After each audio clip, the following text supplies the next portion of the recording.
वाट म्हणजे अशी कवा रोडवरून जावं लागणार. विभागातले म्हणजे नांदेडचे असतील, परभणीचे असतील, धाराशिवचे असतील सगळे खेळाडू आंतरराष्ट्रीय दर्जाचं त्या ठिकाणी स्टेडियम आता कव्याला होऊ लागले. 150 कोटीचं स्टेडियमचं काम चालू झाले. हे कोण केलं? भारतीय जनता पार्टीनं केलं. आणि म्हणून आपल्या भागाचं जरा ओळख वेगळी होती. कव्हा नाका म्हणलं की लोक घाबरत होते. इथं विकास खुंटला होता, परंतु ह्या 5-10 वर्षामध्ये काय कुटाणे होतं? अजिबात काही कुटाणा होत नाही. कुठलाही कुटाणा झाला तर त्याला नीट करण्याचा कार्यक्रम भारतीय जनता पार्टीने केलाय. संरक्षण देण्याचा कार्यक्रम भारतीय जनता पार्टीने केलाय. आम्ही वैयक्तिक कार्यकर्ते म्हणून प्रभागामध्ये ह्या परिसरामध्ये कुठली घटना झाली तर आम्ही तत्परतेने उभं राहतो. आम्ही त्या ठिकाणी जाऊन न्याय देण्याची भूमिका घेतो. भारतीय जनता पार्टीचा प्रत्येक कार्यकर्ता या विचारानं काम करतोय. आणि म्हणून आता आपण पाहिलं असेल की कव्हा रोडचे भाव काय झाले. 3-3, 4-4 हजार, 5-5 हजार स्क्वेअर फुटाचा भाव झालाय. हे कसं शक्य झालं? कारण ह्या ठिकाणची शांतता, या ठिकाणचा विकास, या ठिकाणी नेतृत्व करणारी भारतीय जनता पार्टी, ह्याच्यामुळे हे शक्य होते. आणि मी तुम्हाला विश्वास देतो की पुढच्या 5 वर्षामध्ये या भागाचा कायापालट होणार आहे.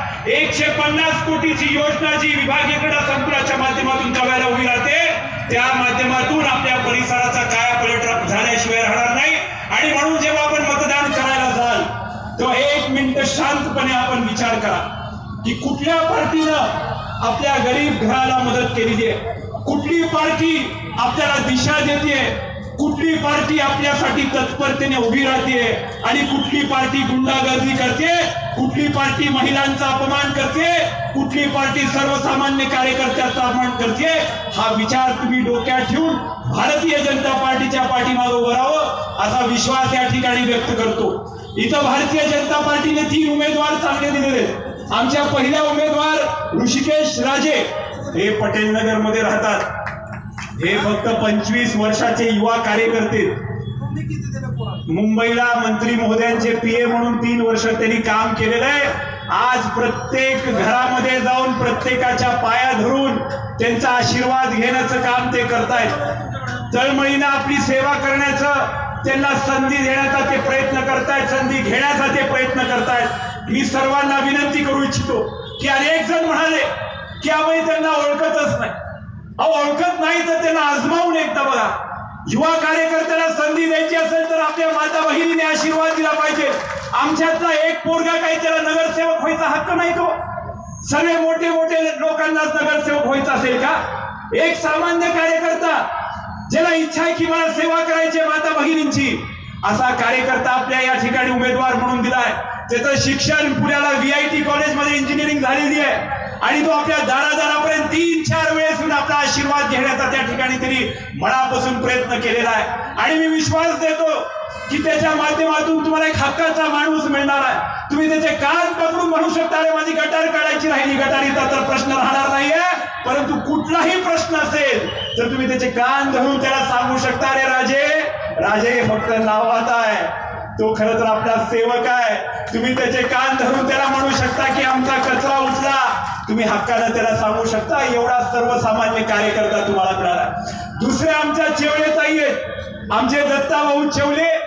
या भागातले एक सामाजिक वरती दत्ताभाऊ या भागातले एक सामाजिक कार्यकर्ते. दरवर्षी चांगल्या मोठ्या प्रमाणात एक दत्त जयंती कवा रोडला साजरा करतात. अध्यात्माचं मोठं काम ते करतात आणि त्यांच्या मिसेस आदरणीय चेवले ताईला तिकीट दिले. बरेच जण मला परत एकदा म्हणाले की चेवले ताईला आम्ही ओळखत नाही.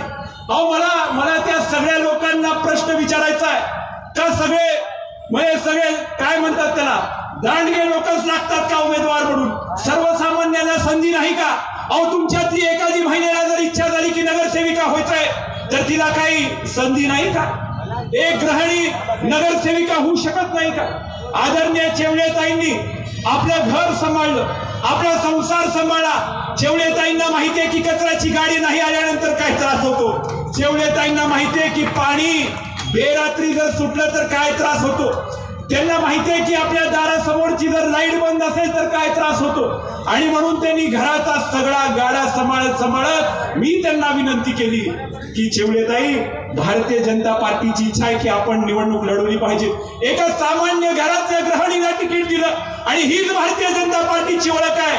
आपण जे म्हणतो ना की चायवाला से प्रधानमंत्री, ऑटोवाला से मुख्यमंत्री, हे कुठं शक्य आहे? हे फक्त आणि फक्त भारतीय जनता पार्टीमध्ये शक्य आहे. आणि म्हणून आदरणीय चेवलेताईंच्या माध्यमातून एक लाडकी बहीण आपल्याला मिळणार आहे. आमचा तिसरा उमेदवार म्हणजे मीच आहे. आता मी नाही आहे, परंतु मी खरंच त्यांचं मनापासून कौतुक करतो की मी काही करायला सोडलंच नाही. प्रभागामध्ये तीन त्यांचे त्या ठिकाणी फेऱ्या झालेल्या आहेत. प्रत्येकाचा आशीर्वाद, थोरांचा आशीर्वाद, महिलांचा आशीर्वाद ते घेत आहेत. आणि कालच्या घटनेमध्ये तर मला सुद्धा त्यांचं कौतुक वाटलं की गिरी महाराजांना मारहाण झाल्यानंतर स्वतः पोलीस स्टेशनला गेल्या आणि त्या ठिकाणी त्यांना न्याय मिळवून देण्यासाठी प्रयत्न केला. माझा बहिणींनो, ह्याच्या मागचा तुम्ही सार ओळखा की जी महिला, ज्या उमेदवार आपल्या एका कार्यकर्त्यासाठी पोलीस स्टेशनला स्वतः जाऊ शकतात, त्या उमेदवार आपल्या कुठल्याही प्रश्नासाठी आपल्या घरापर्यंत येऊ शकणार नाहीत का? हक्कानं तुम्ही त्यांना सांगा, हक्कानं तुम्ही त्यांना फोन लावा, हक्कानं आपले प्रश्न त्यांच्या माध्यमातून तुम्ही सोडून घ्या. हा विश्वास या ठिकाणी व्यक्त करतो. आणि पुन्हा एकदा इथं उपस्थित सर्वांना विनंती करतो की आपण हे सगळं कुटुंब जपण्याचं काम केलेलं आहे. आमचा कोणालाही त्रास झालेला नाहीये. आम्ही सतत मदतीची भूमिका ठेवलेली आहे. जेव्हा पंढरपूरला घेऊन गेलो, जेव्हा अक्कलकोटला आपण सगळेजण गेलो, जेव्हा साई नंदनवनला गेलो, आपल्या प्रभागातल्या लहान मुलांना जेव्हा राजे छत्रपतींच्या पिक्चर सुद्धा PVR ला घेऊन गेलो, त्याच्यामध्ये एकच भूमिका होती की जाती पातीच्या धर्माच्या पलीकडे जाऊन आपण सगळे कुटुंब आहोत, हा भूमिका घेऊन इथं काम करण्याचा प्रयत्न केलेला आहे. आणि म्हणून इथं उपस्थित सर्वांना विनंती करतो, बघा इथं काशीन मावशी हसले, तिथं कसं उठावर काशीन मावशी तुम्ही. त्या मावशी, मी त्यांच्या गळ्याला पडून रडलेलो आहे. त्यांच्या घरामध्ये किती वाईट घटना झाली होती, तेव्हा जाऊन त्यांच्या गळ्याला पडून रडून त्यांना आधार देण्याचे काम आम्ही केलेले आहेत. आणि म्हणून मला इथं फक्त जर काय मिळालं असेल तर भरमसाठ पुण्य आपल्या माध्यमातून मिळालंय. आणि मी विश्वास देतो, एक प्रचंड बहुमताने आपण आपल्या उमेदवारांना निवडून द्या. ह्याच आपुलकीनं, ह्याच विश्वासानं आणि ह्याच काळजीनं आपण जनतेची सेवा करण्याचा प्रामाणिक प्रयत्न करू. भारतीय जनता पार्टीचा संस्कार जपण्याचा या ठिकाणी प्रयत्न करू, असा विश्वास या ठिकाणी पुन्हा एकदा देतो. आणि पुन्हा एकदा एका जोरदार गर्जनेनं या ठिकाणी मी भाषणाची सांगता करतो. मी म्हणणार आहे, काय म्हणते लातूर, तुम्ही पुन्हा एकदा म्हणायचंय कमळ कमळ कमळ. अभिमन्यू भाई आलेले, तुम्हाला इथली ताकद दाखवायची. लाडक्या बहिणींनो तयार व्हा. काय म्हणते लातूर? धन्यवाद. जय हिंद, जय भारत.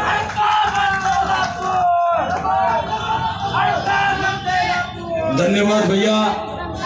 आपल्या या विचाराला पूर्ण पाठिंबा या मतदार बंधू भगिनीचा निश्चितपणाने नसणार आहे. यानंतर औसा विधानसभेचे लोकप्रिय आमदार सन्माननीय अभिमन्यूजी पवार साहेब या विजय संकल्प सभेला संबोधित करतील.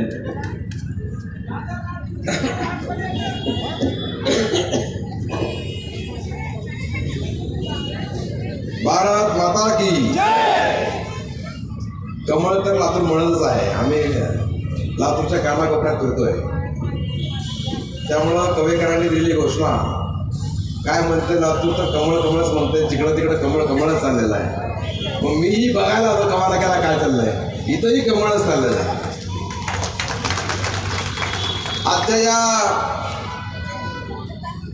लातूर शहर महानगरपालिका निवडणूक आणि या निवडणुकीच्या विजय संकल्प सभेला उपस्थित आमच्या शहराचे नेते श्रीमान शैलेशजी लाहोटी, या शहराचे अध्यक्ष आमचे युवा नेते अजित पाटील कवेकरजी, आमचे मार्गदर्शक सुगुडले अप्पा, होधळे अप्पा, जाफर पटेल, बालाजीराव शेळके, आमचे मित्र भागवत संपत्ते, सौभाग्यवती भागीरथी शेळके, सौभाग्यवती ज्योतिताई संपत्ते, आमचे कव्या मंडळाचे अध्यक्ष गोपाळ वांगे, संजय गीर, ॲडव्होकेट किशोर काळे, जिराणी बागवान, आमचे दत्ताभाऊ चिवले, ज्यांच्यासाठी आम्ही आलो ना आपणही आला, ते आता त्याचा उल्लेख पूर्ण सविस्तर परिचय अजितरावांनी करून दिलाय. ते ऋषिकेश राजे, सत्यवती दत्ता चेवले आणि अजितरावांच्या अर्धांगिनी कवेकरांच्या सून आदिती अजित पाटील कवेकर, मंचावरील इतर सर्व मान्यवर आणि जमले लाडक्या अजितरावांनी अतिशय सविस्तर विवेचन केलेलं आहे. आणि या भागामध्ये सुखदुःखामध्ये सामील होणारा एक नेता आणि त्यांच्या घरचे आणि बाकी सहकारी आपला आशीर्वाद मागू इच्छितात. उद्याच्या 15 तारखेला मतदान होणार आहे आणि आपला मतदान रूपी आशीर्वाद मागायला ते या ठिकाणी आलेत आणि त्यांची वकिली करायला आम्ही या ठिकाणी आलो. आम्हाला गॅरंटी आहे की ज्या पद्धतीने आता आदितीने संजय गिरीवर हल्ला झाल्यानंतर प्रोटेक्शन करायचं काम केलं, ती रणरागिनी आमची, त्यामुळे ती या भागाला चांगलं प्रोटेक्ट करेल हे तिने दाखवून दिलेलं आहे. एक चुनूक दाखवून दिलेली आहे की मी किती प्रोटेक्शन करू शकते. पुरुषाचं प्रोटेक्शन करू शकते तर महिलांचं काय करणार नाही, हेही यातून आपण त्यातून घेतलं पाहिजे असं माझं या निमित्तानं मत आहे. आणि आमचे दत्ता चेवले तर कायम तुमच्या सेवेत असतात. त्यांनी खऱ्या अर्थानं आपल्या पत्नीला रणांगणात उतरवलंय आणि पाठीमाग स्वतः राहिलाय. आता प्रत्येक स्त्रीच्या मागे पुरुषाचा हात म्हणायचा आता वेळ आलेली. आता आहेच इकडे आहे कवेकरांकडे पण मी अजितरावांचा आघाडीतच करतो. खरं म्हणजे सगळे बिफाम त्यांच्या हातात होते. त्यांनी इच्छा व्यक्त केली तर शहरामध्ये त्याला कुठून लढता आला असता. पण त्यांनी विचार केला की मी शहराचा अध्यक्ष आहे आणि मी कुठून अडकून राहणार नाही आणि मी सगळ्यांचं कॅम्पेनिंग करेन म्हणून अजितरावांसाठी टाळ्या वाजवूया हे मोठा त्याग त्या निमित्ताने अजितरावांनी केलेला आहे. आणि संपूर्ण शहराचं कॅम्पेनिंग अतिशय सुनियोजित नियोजन या पद्धतीने अजितराव करतायत. म्हणून अजितराव तुमचं मी या निमित्तानं अभिनंदन करतो. परवा मुख्यमंत्री या ठिकाणी आले होते. मुख्यमंत्र्यांचं भाषण आपण ऐकलं असेल, मला वाटतं ऐकलं असेल. पुन्हा ऐकायला तर नक्की जरूर ऐका. 7 तारखेचं मुख्यमंत्र्यांचं भाषण तुम्ही ऐकाल तर तुम्हाला असा भास होईल अरे मुख्यमंत्री लातूरचे आहेत का नागपूरचे. पण जसं काही लातूरचे असल्यासारखं सगळ्या लातूरच्या योजना, लातूरचा अभ्यास, लातूरचे विकास कामं यावर ते बोलले. आणि नव्यानं ते रोड करतायत. जसं नागपूर डेव्हलप केलंय तसंच त्यांना लातूर डेव्हलप करायचं आहे. म्हणून नागपूरला समृद्धी एक्सप्रेस वे आणला आणि नागपूरच्या लोकांना 12-18 तास लागायचे ते आता 5-6 तासात ते नागपूरवरनं मुंबईला पोहोचतात. त्याच पद्धतीनं लातूरकरांची सोय त्यांनी केली आणि लातूरचे लोक सुद्धा लवकर मुंबईला पोहोचले पाहिजे, व्यापार वाढला पाहिजे, दळणवळण वाढलं पाहिजे. म्हणून लातूरच्या लोकांना सुद्धा लातूर ते कल्याण हा रस्ता, लातूर ते मुंबई हा रस्ता केवळ 5 तासात पोहोचता यावा अशा पद्धतीचा रस्ता ते करतायत. 32,000 कोटी रुपयाचा तो प्रोजेक्ट आहे. म्हणून लातूरकर त्यांचं लातूरवर किती लक्ष आहे हे तुम्हाला या निमित्ताने सांगू इच्छितो. त्यांनी या ठिकाणी भारतरत्न डॉक्टर बाबासाहेब आंबेडकर यांच्या पुतळ्याचा उल्लेख केला. जो आंबेडकर पार्क इथे पुतळा होतोय 75 फुटाचा पुतळा आहे. या देशातला सर्वात मोठा पुतळा या ठिकाणी लातूरला होतोय. याचाही अभिमान आहे या निमित्तानं. आणि त्या पुतळ्याला 22 कोटी रुपये लागणार आहेत. त्यातले 10 कोटी रुपये सीएम साहेबांनी दिलेत. 12 कोटीचा प्रस्ताव जो गेलाय त्याही प्रस्तावाला मंजुरी देऊ असं या निमित्ताने त्यांनी सांगितलंय.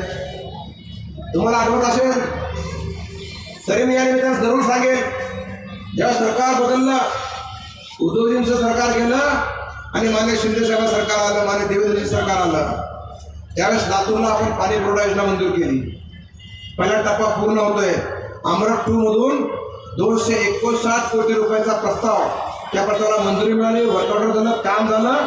25% काम झालेलं आहे. धनेगाववरनं हरंगुळपर्यंतची जी लाईन आहे, जुनी लाईन, त्याला पॅरलल लाईन आपण टाकतोय आणि पूर्णपणे तो प्लॅन जो आहे पुढचे 50 वर्ष लातूरकरांना पाणी पुरेल असा प्लॅन या निमित्तानं आपण करतोय. आता मुख्यमंत्री महोदय बोलले की या शहराचा दुसरा टप्पा आहे, त्यालाही मंजुरी देऊ. काय दुसऱ्या टप्प्यामध्ये आहे तर दुसऱ्या टप्प्यामध्ये पूर्ण या लातूर शहरामध्ये 6 ठिकाणी पाण्यात टाके बसवायचे आहेत.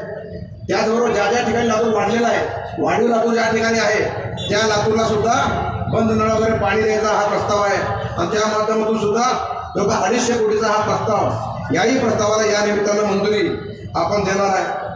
त्याचबरोबर आपण भाषण ऐकलं असेल साहेबांचं, त्याचा उल्लेख आता कवेकरांनी केला. या शहराची मुख्य समस्या आज समस्या काय आहे तर माझ्या दृष्टीनं समस्या या लातूरमध्ये आज सगळ्यात मोठी समस्या रस्त्याची आहे. आज वाहतुकीची समस्या झालेली आहे. ट्रॅफिक जाम आहे. इथंपर्यंत यायला किती वेळ लागतो बघा, मला इथे यायला किती वेळ लागला. हा विषय माझा एकटाचा नाही. आज लातूर शहराच्या चारही दिशांनी तुम्ही पूर्वेकडून आलात, नांदेडवरून आलात, कामगार चौकामध्ये अडकता, औशावरून आलात, वाडा हॉटेलपाशी नाही त्याच्या पलीकडे तुम्ही अडकता, बार्शीवरून आलात, पिवळा चौकात अडकता, आंबेजवळवरून आलात, माता अहिल्या चौकात अडकता. अडकणं निश्चित आहे. तुम्ही कुठूनही या, तुम्हाला तर वरूनच यावं लागेल, आतमध्ये टपकावं लागेल, अशी अवस्था या निमित्तानं निर्माण झाली आहे. आणि म्हणून ज्या वेळेस हे तिघं निवडून येतील तर आमचा महापौर नक्की बसेल असा मला विश्वास आहे. आणि महापौर आमचा बसला की ह्या ट्रॅफिकची समस्यावर आम्ही पहिल्यांदा हात उडा मारणार आहे आणि ह्या ट्रॅफिकची समस्या आम्ही या निमित्तानं सोडवणार आहे. आमचे अनेक प्लॅन आहेत.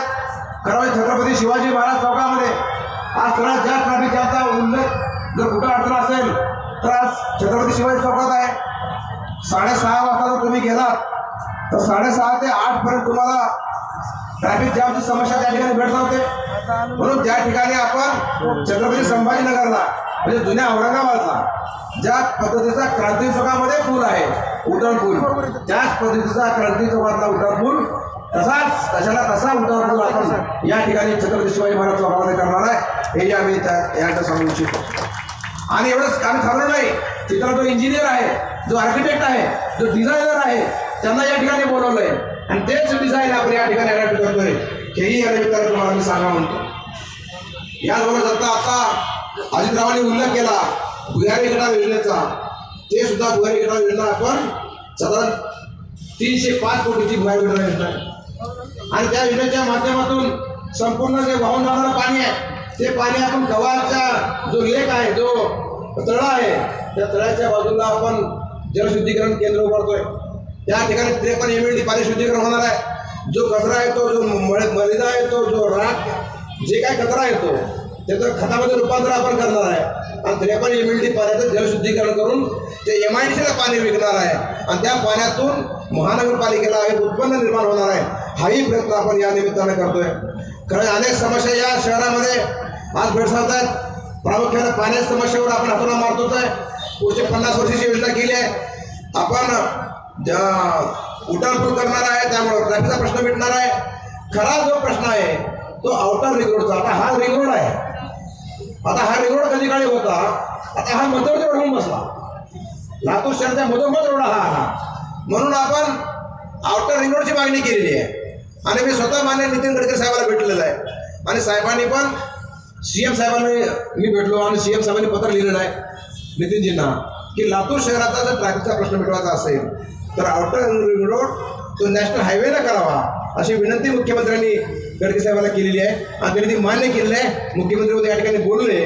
आता आउटर रिंग रोड हा पेठच्या बाजूने असा पुढचे 50 वर्षाचा प्लॅन करून आपण आउटर रिंग रोड या निमित्तानं करतोय. त्याचबरोबर या ठिकाणी अजिबात पार्किंगची फार मोठी समस्या आहे. आज पार्किंग गाडी करायची कुठं हा मोठा प्रश्न आहे. शिवाजी चौकामध्ये तुम्ही गेलात, हॉटेल ब्रिजला कुठं पुरी भजी खावा म्हणून गेला तर गाडी घरावर कुठं हा प्रश्न आहे.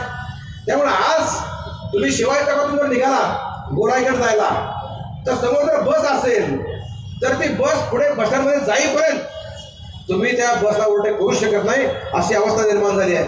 त्यामुळे बसस्टँड सुद्धा मध्यवर्ती ठिकाणून बाहेर आणण्याची आवश्यकता आहे. त्याचबरोबर पूर्ण त्या ठिकाणी पार्किंगची आवश्यकता आहे. म्हणून मी या निमित्तानं प्रस्ताव ठेवलेला आहे माननीय पालकमंत्र्यांच्याकडे की या लातूर शहरामध्ये जे जुने कॉम्प्लेक्स आहेत म्हणजे ते 111, 112चा असेल, गांधी चौकात असेल, गांधी मार्केटचा असेल किंवा गुरु मार्केटला असेल, हे जे जुने कॉम्प्लेक्स आहेत हे जुने कॉम्प्लेक्स टप्प्याटप्प्यानं डिमॉलिश करून त्या ठिकाणी मल्टीफ्लोर कॉम्प्लेक्स कमर्शियल कॉम्प्लेक्स करता आलं तर तो प्रयोग चांगला होईल. आणि खालच्या साईडला पूर्ण पार्किंग करायची आणि वर या निमित्तानं वर कमर्शियल कॉम्प्लेक्स करून ट्युशन क्लासेस असतील किंवा अन्य